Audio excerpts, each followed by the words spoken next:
What's up, all you nerds and turds? My name is Steve Fontana, and this is Indies Nutz Podcast, the internet's #1 gaming news, reviews, previews, and news podcast. As I said, I'm Steve Fontana. I am the co-founder of DualScreens.com, and I'm the only host tonight. Nobody is joining me. It is a solo radio show for your ear holes, but there's just too much to talk about. So I couldn't let this week go by. It's episode 19. For those of you who are counting, it is episode 19. It's amazing. I can't believe we're already at episode 19. I feel like we just started this show. But welcome. Pull up a seat, sit down. If you're driving in your car, crank it up. Let's talk about some indie games. If you want to support this show and all of our shows and our website and all the people who make everything work behind the scenes, you could do so by going to patreon.com/dualscreens, just like our Patreon producers, Colton the Apprentice Nestler and FNH Paul. We seriously cannot continue to do this stuff without all of your help, so we do appreciate everything you do for us if you go over to that Patreon. And I am working on some Patreon overhaul /reboot /complete rebrand, because it is astutely it is painfully obvious that whenever we try to do more content for our Patreon, and anyone else is relied to do any of that, it doesn't happen. So we're gonna have to try and do a complete revamp to make it worth it, or just shut it down in general. So we're gonna have a lot to talk about in that respect. But you do get bonus episodes, you do get pre-shows, and all that fun stuff. So if you head over there, you do get. Oh, and of course the $1 is like the best tier. You get a bonus show every month. Sometimes, hopefully all the time, and you get into our Discord where you hang out with us all day. So that's kind of also what's new with Dual Screens. I'm also working on a couple of new videos for the YouTube channel, so keep your eyes and ears open for that. That is our YouTube channel, youtube.com/dualscreens.tv, which of course you can watch this show if you're listening to it right now, or you're watching it on Twitch live on twitch.tv/dualscreenstreams. You can go to our YouTube channel and watch all the video versions of our shows. No problem. Right over there. And of course, that would help us out too if you hit the sub button on that. Tell your friends about the show, because we're all about indies. We are indies. That's what Dual Screens is all about. Indie game adventures. I finished Blind Fate the other day. I know the last show that we did here, I had just started it. I think I played about an hour of it, but I finished it. It took me about 6 hours, between 5 and 6 hours. The game, I feel, was unfinished. I still had a good time. I did not dislike any real parts of the game, but playing it really showed me that there were parts of that game that could have really used another set of... Oh, sorry. I just hit my microphone. Another set of eyes to sort of... to kind of just say, hey, this doesn't feel right. And I'll give you an example. There are cutscene moments where it cuts to these beautifully hand-drawn scenes, right? They're not moving scenes. They're just a static image, and the camera sort of pans. It either zooms in, zooms out, or like goes left to right or whatever. And sometimes there's narration over that. Sometimes there's music. Sometimes it's completely silent. And you're like, what am I looking at? Why am I looking at this? And then it just fades away and goes back to gameplay or whatever. Very weird, almost like stuck between loading scenes and actual cutscenes. It's bizarre. But they don't use that tactic for all their cutscenes, because they do use the, character pop up on screen with text kind of thing, voiced over, but with the text there as well. So I just felt like somebody needed to say, hey, what are we doing here? And sometimes with these pieces of art or these beautifully hand-drawn art, we have full narration with a score behind it. Sometimes it lingers far too long on one of those images. Like, I'm talking like 15, 20 seconds of just a static image. And you're like, why am I looking at this bird? And and then the next one will play and it'll be like, do you get it now? Like, no, I don't get it now. Cause you said nothing. So I think it was just not finished, in that respect. I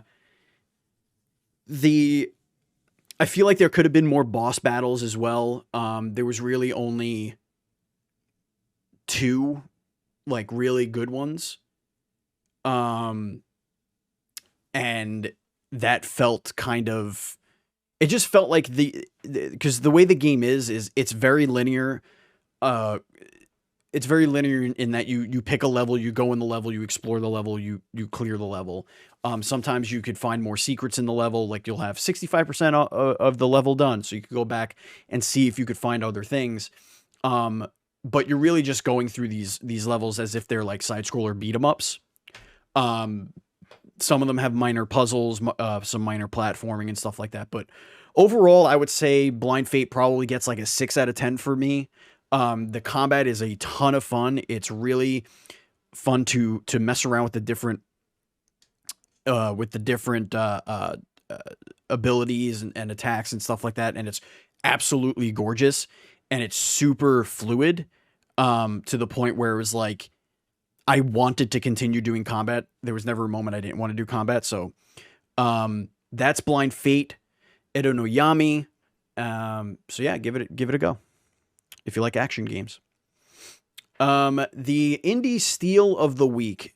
I'm actually going to do this one live because I had a few, that I could actually, you know what? No, I'm not going to do that one. I was going to do something that isn't really technically an indie game, so I'm not going to pick that. Let's think. Let's take a look. Oh, I can't see the prices of the games in my library, so there you go. My store. Featured. Why is it bringing... Okay, I was going to say, it's bringing me over to... Ooh, you know what's a great game that's actually on sale right now on the front page? Terraria Labor of Love is only $5 right now. It is 50% off. That's a great steal. If you like Terraria, or if you like those 2D crafty explory games. I mean, just super dope. Let's go to... I want to look at a couple of more things. Oh my god. Dragon Ball is having a crazy sale as well, and so is Pathfinder Wrath of the Righteous having a huge sale. That's 60% off.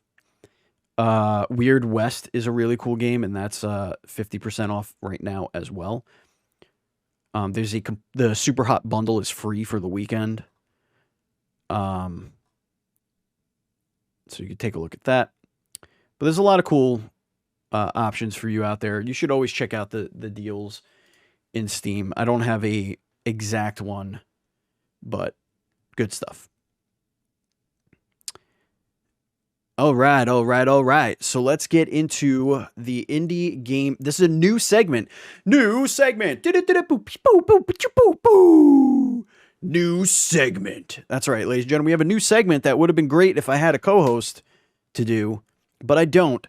But it doesn't matter. It's called the Indie Game Watch. That's right, ladies and gentlemen. Indie Game Watch. I have 2 indie games that I want you to keep your eyes on, and we're going to do something different, something we haven't done here on the show before. We are going to take a look at a trailer together right now, watch-along style. How about that? So this game is called Mile High Taxi. I'm going to play it on low sound so if you're a listener, you could hear it, but I'm going to talk about it a little bit. But this game is basically a flying crazy taxi. It's like the Fifth Element style taxi, but crazy taxi. And it looks like an absolute blast, but it's basically Crazy Taxi, just flying. And so here it is. This is a really fun little game that I think is going to be a blast to play. It's literally Crazy Taxi. So if you remember Crazy Taxi, but it's on 3D, it's in three planes, so it's really cool. Chaos, The one thing about Crazy Taxi that we all remember is the soundtrack, so I'm hoping, I don't know.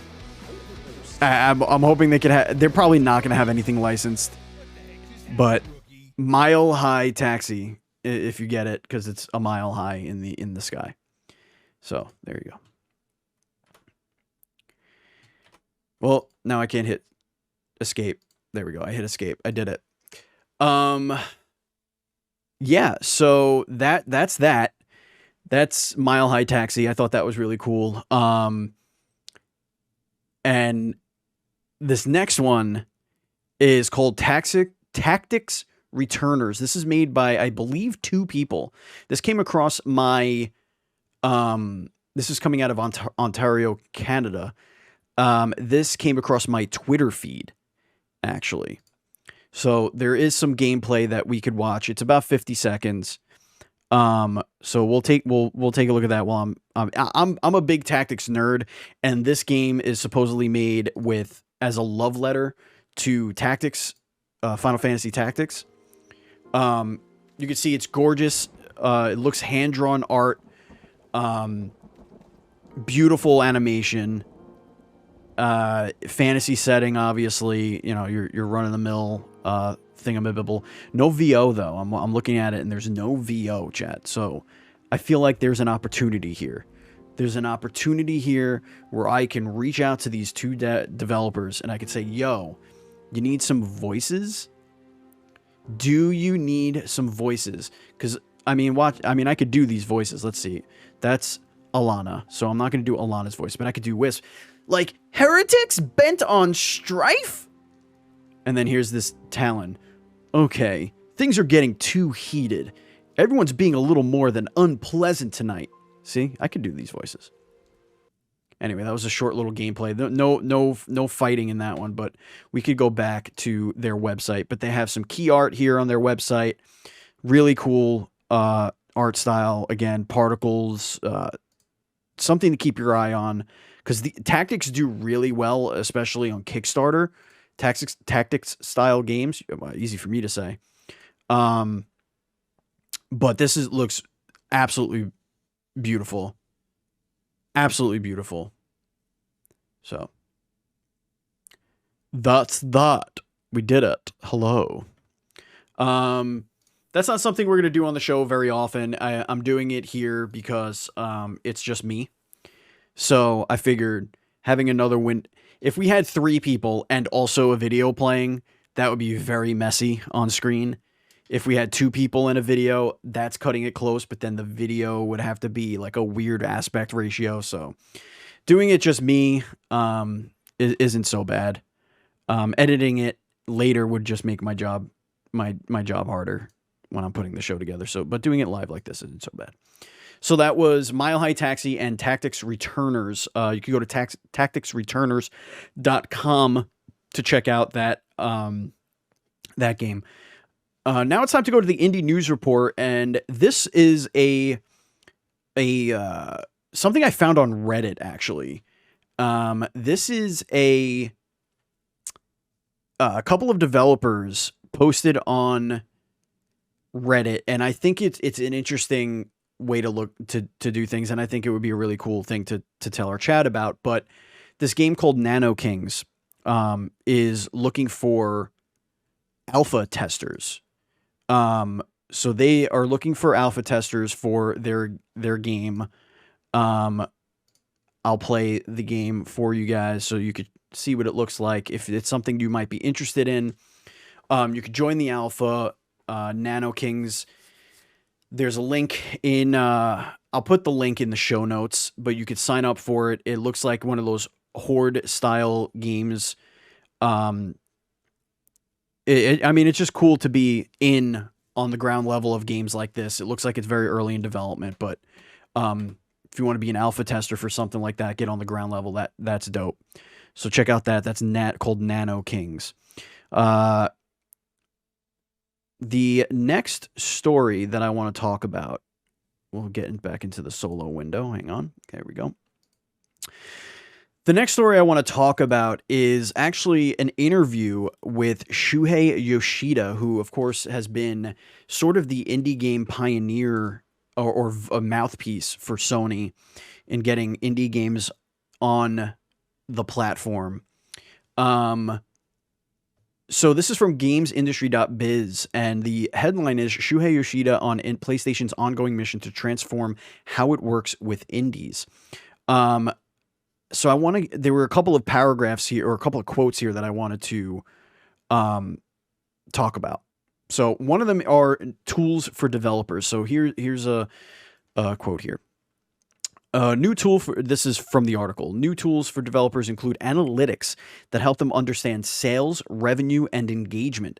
A system that took almost a year to deploy to all users, and the platform holder is still looking into ways to make this more accessible to indies.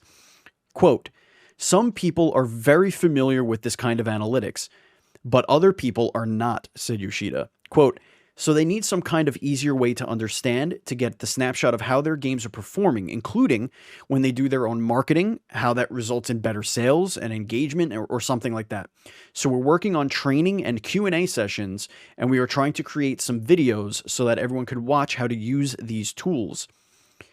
Yoshida also discussed a new voucher system that helps indies deploy codes for games to journalists, data testers, and even friends, and pointed to the support Sony has given via its various media channels, such as the PlayStation blog, as well as YouTube, Facebook, and Instagram accounts. Quote, lots of people come to these channels now, so now all of the publishers and developers on PlayStation can submit their news feed into our system so that our teams can pick up to post on our channel.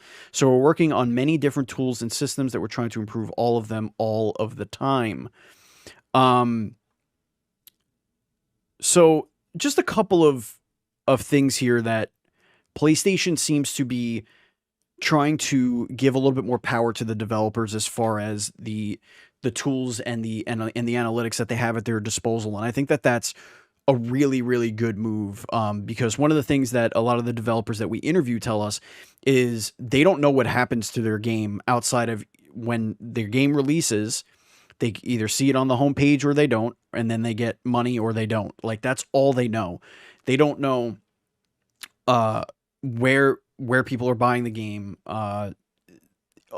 deep analytics. They don't know what correlates to what. So this is going to give developers who don't have the machine behind them in a massive publisher, this gives them the opportunity to really dig in to see what kind of strategies would work for them. So I think that that's really helpful. They also go into the article to explain how they're leaning on indies for PSVR 2 as well, because the indie scene has been very ravenous for VR. So hopefully they continue to support that and keep pushing that envelope. Another article from gamesindustry.biz, as we move on here, is also about publishing, and but this is about self-publishing. It's called Game Publishing in the Post-Publishing Era. So this is actually a interview with Thunderful Groups. Thunderful is a indie game publisher that we've done interviews for their games. We've met them at PAX East and everything like that. I don't think I met this gentleman, but I've met people who work for their brand. But they're talking about self-publishing and how that's going to really change the game. And this is a really interesting read because there are three sort of headlines that go here. Self-publishing serves the player creator generation, which is people who are making mods and stuff like that, building and sharing content in Minecraft, all that stuff. This makes self-publishing and is already out there for people like that. Also, the second one is the transition to IP creation companies. This is weird. So this is basically like, instead of a publisher or instead of a company looking to actually create the content themselves. They have to, or just create a game and put it out in the world. They have to think about the IP. So this paragraph was actually one of the reason why I put this in the show. Next, the game industry will increasingly have to think of their IP beyond the confines of the games themselves. This phenomenon I've talked about, where new audience of digital natives, seek to immerse themselves in the universe of the IP they enjoy, supported by the infrastructure of the internet and social media, is a reality we need to adjust to by thinking of games as transmedia properties. This is going to become more and more relevant to creators of all sizes and shapes. People love a game and suddenly want to have a board game. They want to have comics. They want to have a TV show. Companies would need to decide if they are game creators or would partner up to meet these needs, or they need to decide if they want to be more than a games company. I think we may well be on a path where, quote, game publishers will be moved to become IP creation companies that transcends just gaming. And you're already seeing that with the Cuphead cartoon, right? You're seeing that with, you saw that with some Fall Guys had some cool merch out there. I think Kana had plushies, little toys and stuff like that. So you're seeing more and more indie games become more than just a game. I mean, you saw it with Shovel Knight. Shovel Knight was shoveled into a dozen video games over since that game came out. So IP, we're seeing that publishers have to kind of think outside of this. So that's going to leave these developers who are just making something that they hope people play have to think a little bit harder about what they're doing. But it was a really cool article that I really think people should look at. The classic conception of what publishing a video game is and creating a video game is starting to shift, and pretty quickly, I'll say. Two other bits of news. One, Google has announced that the Stadia is no more. They will be ceasing support for it. This is a shock to almost no one. They did not support Stadia. They fumbled Stadia's release. They really screwed up that whole thing. And I just don't see how you could take that concept and screw it up so badly, because their whole thing was that they charged way too much money for games that we had other ways of playing for years before then. And Microsoft ate their lunch with cloud gaming. They were just like, oh no, you could play all of them. Every game, here's Game Pass, which is a catalog of games, and here's like 200 of them that you could stream at any time or whatever. So it was just, they came out of the box stumbling. It was a really good concept. It worked really well. Anytime I played a Stadia experience or whatever, it always was like, oh shit, this works. So it's sad that happened. Honestly, if I were Google and I was in charge of Stadia, I would have absolutely done a subscription model and just throw as many indie games, as many AAA game, just whatever I can get my hands on. I'll be like, hey, Shovel Knight people, I'm using them again. I'm using Yacht Club. Yacht Club will give you $250,000. Give us all your game catalog.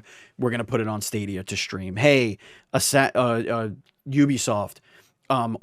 everything that you have on Ubiplay or whatever the hell it is, like roll them in. Just be like, hey, anything that has a subscription model, EA Play, right? EA Play is wrapped into Game Pass.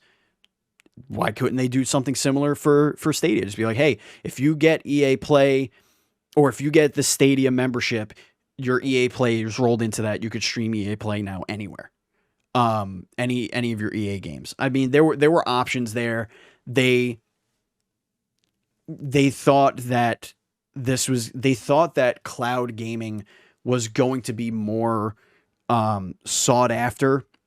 And it probably would have been if the players didn't have to buy the games at full retail price when they're not physically. And thank God they didn't, you know, this is why they want to physically own something. This is why, because now they're literally taking all this stuff away. They're not going to be playable as of March 2023. I believe it was March. It was either March or February. So yeah, they're just another one bites the dust. Another Google project that was just met with nothingness and no support. I'm being corrected. It's January. So it's not even, it's January 18th. So again, you could correct me live on twitch.tv/dual-screen-streams. The final story here is that Logitech is creating their own cloud-centric handheld in October. It is called the G Cloud. It will launch with access to Xbox, NVIDIA GeForce Now, and Steam Link. So this is going to be your Xbox, GeForce, and Steam Link streaming handheld. It is priced at a really kind of shockingly affordable $349.99, and it's actually, if you get it when it first comes out, or I think you may have to pre-order it, I'm not sure, you can actually get it for $299.99. It runs on Android. It allows you to install apps from Google Play. Logitech is also leaning heavily to its capabilities as a streaming device, so natively it could play Google games, whatever. That's not mind-blowing. But the G Cloud will come with a pre-installed shortcuts to cloud gaming services such as Xbox Cloud Gaming, NVIDIA GeForce Now, and of course Steam Link. Users will require a subscription for those. So if you already have your subscription to those, this gives you an on-the-go cloud solution if you don't want to use your smartphone. It looks like it's got a pretty good form factor. So yeah, I mean, Logitech makes some really good technology, and I could see this device being physically very well made. It requires a Wi-Fi connection. It'll support up to 1080p at 60 FPS. And that's it. That's the news for that. So that's pretty cool. That is pretty cool. We do have a Kickstarter of the week, and we are going to switch it back to the other screen here because this game came across.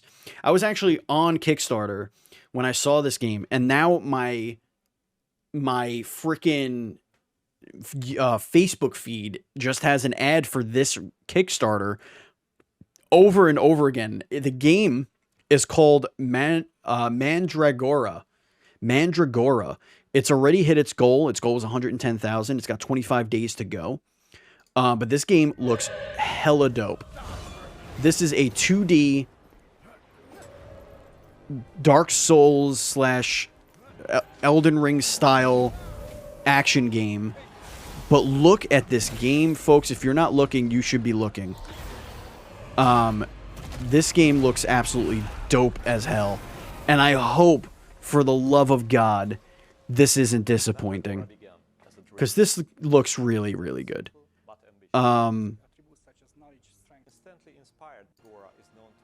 So just clicking ahead a couple of times. I mean, it's got a huge sprawling map. It's really ambitious, but it looks so good, man. It looks so good. And they did a good job with the pitch as well, on this thing.